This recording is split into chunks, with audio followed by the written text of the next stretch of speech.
Der Hubert kommt zum Autotantler zurück und möchte jetzt den Karren Dienst kaufen, aber der schmeißt ihm aus. Die Uschi kann das aber wieder auspegeln und ihre Alter muss sie entschuldigen. Uri und sein preußischer Stiefurenkel spielen im Wirtshaus auf. Die Annalena lässt an Hummel einen Fetzen zukommen, dass da draus Bezug für die Kopfpolsternaht für die Landweiberinnen Basar. Die tragt aber das als Halstüche und drauf machen die anderen das auch.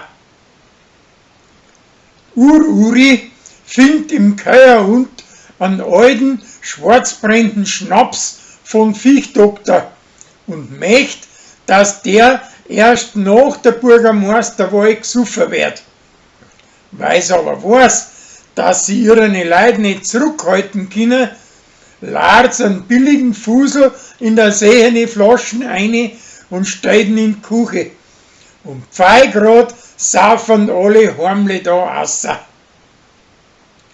Der Rolli verschwindet für ein halbes Jahr aus Lansing und fährt mit dem Rad und mit der Eisenbahn zu den Chinesen hintere.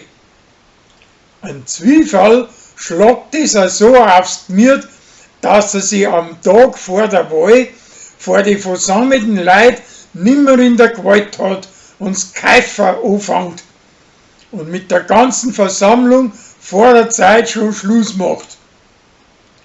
Am Wahltag selber tut das Bummerl mit seinem Burm nach der Kirche Wurstsemmeln herschenken und meint, dass zwingen den mehrer Leute zum Wein gingen und einer Stimme einen Zwiefall geben.